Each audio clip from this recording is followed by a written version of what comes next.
خدا کے دین کا محکم اصول میرا رسول کے اعوذ باللہ من الشیطان الرجیم بسم اللہ الرحمن الرحیم الحمد للہ رب العالمین الصلاة والسلام علی اشرف الانبیاء والمرسلین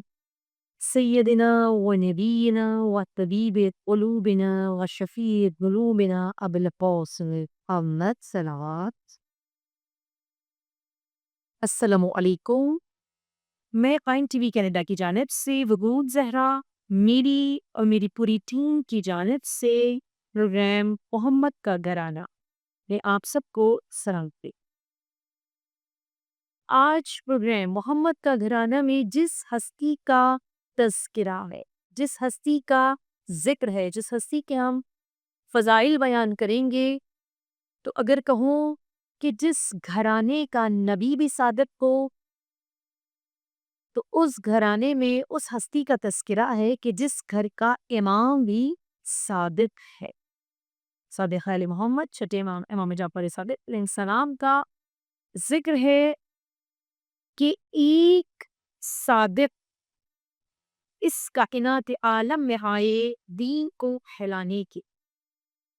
اور اس کے بعد مختلف زمانوں میں مختلف ادوار میں احادیث رسول پر پابندیاں لگیں، تو ایک ایسے صادق امام کی ضرورت تھی جو فقہ محمدی کو زندہ کرے۔ یقیناً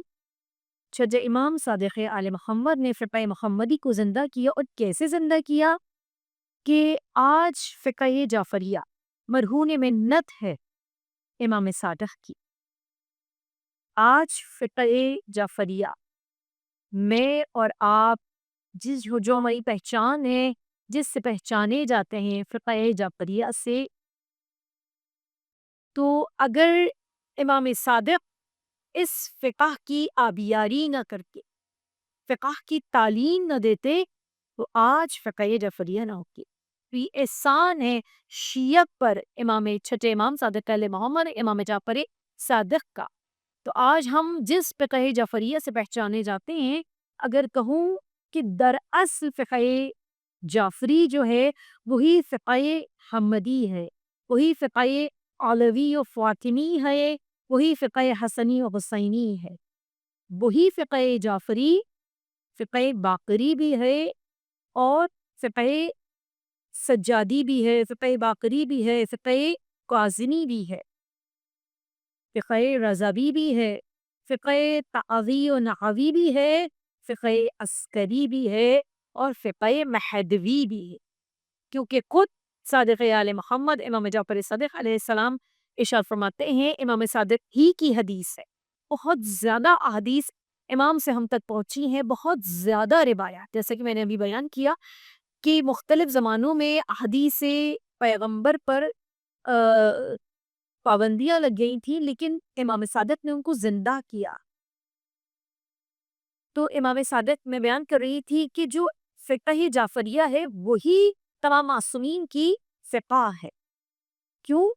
کیونکہ امام صادق ہی کی حدیث ہے کہ ہماری پہلا محمد کی تعلیمات، پہلے محمد کی احادیث، پہلے محمد کی فضیلت ملحق ہوتی ہے آخر سے، اور آخر کی ہر فضیلت، ہر فضائل ملحق ہوتے ہیں پہلے سے، یعنی کہ جو پہلے نے کہا وہی آخر نے کہا ہے۔ اور اس کے بعد ابن خاق پر امام صادق کی روایت ہے، امام صادق علیہ السلام بیان کرتے ہیں کہ جو میرے جد محمد مصطفیٰ کا حلال ہے، جو میرے جد نے جس کو حلال قرار دیا ہے، وہ قیامت تک حلال رہے، اور محمد مصطفیٰ کا حرام قیامت تک حرام رہے گا۔ وہ دوسرے ہوں گے کہ جو بعد از رسول حرام کو حلال اور حلال کو حرام کریں گے، لیکن امام نے کہا نہیں، جو میرے جد نے جس کو حرام قرار دیا ہے وہ قیامت تک حرام رہے گا، اور جس کو میرے جد محمد مصطفیٰ صلی اللہ علیہ وآلہ وسلم نے حلال قرار کیا وہ قیامت تک حلال رہے۔ جو نماز میرے جد نے پڑھی وہی نماز ہمیشہ رہی، جو روزہ محمد مصطفیٰ صلی اللہ علیہ وآلہ وسلم نے رکھا وہ روزہ قیامت تک رہے گا۔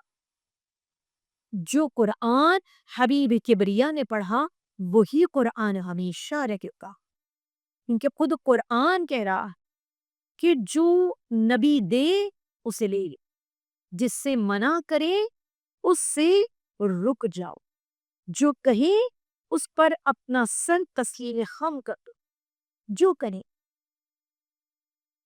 تو امام صادق علیہ السلام کی ذات وہ ذات ہے، آپ علوم اہل بیت علیہم السلام، علوم محمدی کے اس منزل کمال پر فائز کہ امام صادق کی علم کا وہ بحر ہے، علم کا وہ سمندر ہے کہ تقریباً 4,500 شاگرد، سب سے زیادہ شاگرد امام جعفر صادق علیہ السلام کے ہیں، کیونکہ فقہ جعفریہ کو پھیلانے کا، امام صادق کو، رسول اللہ کی تعلیمات کو، رسول اللہ کی احادیث کو پھیلانے کا بہت زیادہ موقع ملا۔ تقریباً 4,500 شاگرد امام جعفر صادق علیہ السلام کے ہیں۔ ایک پڑھانے والا، کوئی عام پڑھانے والا نہیں تھا، یہ پڑھانے والا وہ پڑھانے والا تھا جو علوم الہیہ، مدرسہ علوم الہیہ کا تعلیم کرتا تھا، خدا کا چنا ہوا تھا، محمد مصطفیٰ کا فرزند تھا۔ یہی وجہ ہے کہ اتنے شاگرد ہوتے ہوئے ایک استاد، آج ہم زمانے میں دیکھتے ہیں کہ کسی ایک مضمون کا، کسی ایک سبجیکٹ کے بہت سارے ٹیچرز ہوتے ہیں، لیکن یہاں ایک استاد ہے اور تقریباً 4,500 شاگرد ہیں، اور مختلف علوم کے ماہر بنتے چلے جا رہے۔ کوئی قرآن کا ماہر ہے، کوئی علم ادب کا ماہر ہے،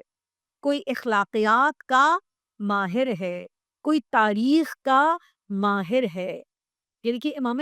صادق کے شاگرد جو ہیں مختلف چیزوں کے ماہر ہیں۔ ایک استاد ہے لیکن سب کی مہارت الگ الگ ہے۔ آج جس کو ہم سائنس کہتے ہیں، کوئی سائنس کا ماہر ہے، کوئی طب کا ماہر ہے، مختلف علوم میں امام صادق کے جو شاگرد تھے وہ مہارت رکھتے تھے، اور بہت زیادہ امام کے شاگرد تھے۔ یعنی کہ جو امام کے شاگرد تھے، امام کے مدرسے سے جنہوں نے تعلیم حاصل کی تھی، کہتے ہیں کہ امام کے شاگرد، امام صادق کے شاگرد بڑے بڑے مناظرے کیا کرتے، مختلف مذاہب کے بڑے بڑے علماء، بڑے بڑے اہل علم آتے تھے، اور جو مناظرہ کرتے تھے بیٹھ کے، پتہ چلتا وہ امام جعفر صادق علیہ السلام کے شاگرد ہوا کرتے تھے، اور بہترین مناظرہ کیا کرتے تھے امام جعفر صادق علیہ السلام کے شاگرد۔ تو آج میں اور آپ جو زیارت وارثہ پڑھتے ہیں وہ امام صادق سے ہم تک پہنچی ہے۔ میں اور آپ جو زیارت عاشورہ پڑھتے ہیں وہ امام صادق علیہ السلام نے اپنے ایک صحابی صفوان کو تعلیم فرمائی تھی، تو ان سے ہم تک پہنچی ہے۔ امام جعفر صادق علیہ السلام کی ہی تعلیم کردہ ہے یہ زیارت عاشورہ کہ جس کو ہم پڑھتے ہیں۔ تو یہ حضرت فاطمہ الزہرا علی مرتضیٰ کا وہ لال ہے، وہ فرزند ہے کہ جس انداز سے دیکھو، اس گھرانے کا ہر فرد محمد ہے، نہ صورت میں کوئی فرق ہے، نہ سیرت میں کوئی فرق ہے، نہ شکل و شباہت میں کوئی فرق ہے، نہ تیور و انداز میں کوئی فرق ہے، جس انداز سے دیکھو ایک نظر آتے۔ تو روایات میں ملتا ہے کہ ایک مرتبہ امام کا ایک شاگرد، امام کے ہاتھ میں عصای رسول اللہ، عصای محمد مصطفیٰ تھا، ان کے وارث سے رسول تھے۔ جیسے ہی آپ کے ہاتھ میں عصا دیکھو اور آپ کے ایک شاگرد کو معلوم ہوا کہ یہ عصا رسول اللہ کا عصا ہے، تو ظاہر رسول سے جس چیز کو نسبت ہو، وہ تڑپ کے دوڑتا ہوا آیا امام کا شاگرد، اور دوڑتا ہوا آنے کے بعد اس نے عصا کو چومنا شروع کر دیا، عصا کو اپنے سینے سے لگایا اور اس کو چومنا شروع کر دیا، کیونکہ عصای رسول اللہ اتنا متبرک۔ بس جیسے ہی امام صادق نے اس کو اس طرح سے لپٹتے ہوئے اور عصا کو چومتے ہوئے دیکھا، امام نے آستین کو الٹا، اور جیسے ہی امام نے اپنی آستین کو الٹا ہے، ایک ایسا نور ساطع ہوا امام کے ہاتھ سے، ایک ایسا نور ساطع ہوا، امام نے ارشاد فرمایا یہ نور محمد مصطفیٰ ہے، یہ خون محمد مصطفیٰ ہے، ہمارا جو گوشت ہے یہ گوشت محمد مصطفیٰ ہے. یعنی کہ امام ارشاد فرما رہے ہیں کہ بے شک یہ رسول اللہ سے کی چیزیں ہیں، لیکن ہاں رسول اللہ آل ہیں، ہم رسول اللہ کا خون ہیں، ہم نور محمد مصطفیٰ ہیں. امام یہ بتانا اچھا، اور یہی وجہ کہ اس صادق رسول کے فرزند ہیں امام صاحب، جو اخلاق کریمانہ کی منزل کمال پر فائز تھی، کہ جن کو قرآن کہہ رہا ہے اِنَّكَ لَعَلَىٰ خُلُقٍ عَظِيمٍ، کہ خلق کی منزل کمال پر فائز.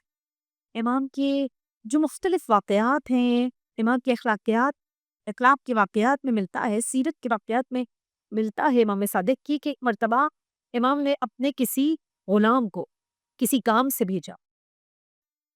اور جب بہت دیر گزر گئی غلام نہ آیا، تو امام خود اس کو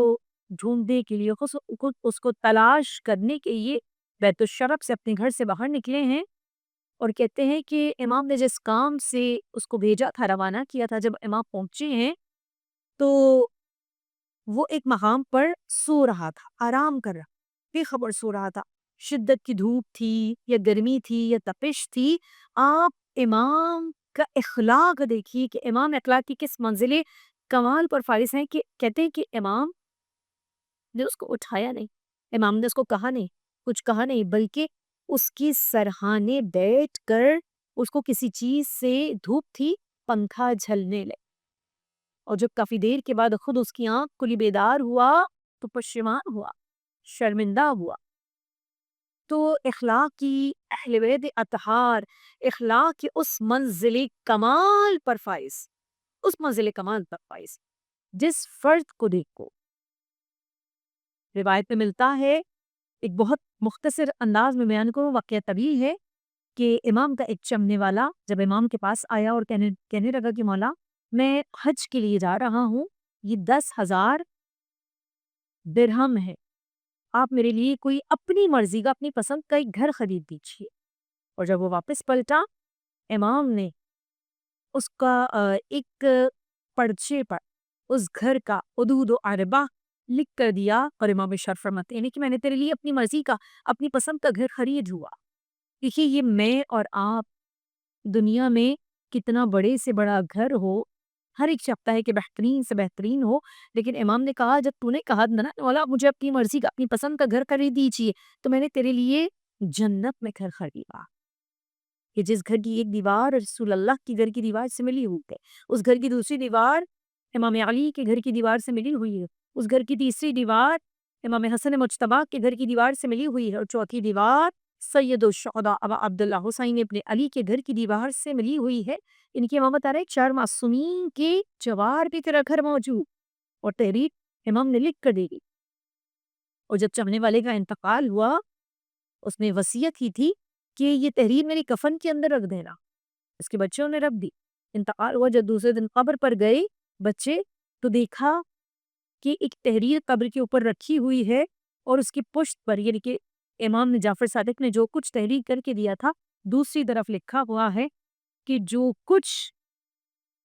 جو میرے صادق مولا نے مجھ سے وعدہ کیا تھا وہ وعدہ پورا ہو گیا، جو گھر امام نے میرے لیے خریدا تھا وہ گھر مجھے مل گیا. وہ پروردگار مجھے اور آپ سب کو، ہم سب کو اہل بیت اطہار، ائمہ معصومین کے واقعاً چاہنے والا بنائے، اور ان کے نقش قدم پر چلنے کی توفیق عطا فرمائے. ان کے کردار اور سیرت کی پروردگار ہم سب کو پیروی کرنے کی، ہماری اولادوں کو پیروی کرنے کی توفیق عطا فرمائے. والسلام علیکم ورحمۃ اللہ. صلی اللہ علیہ وآلہ وسلم.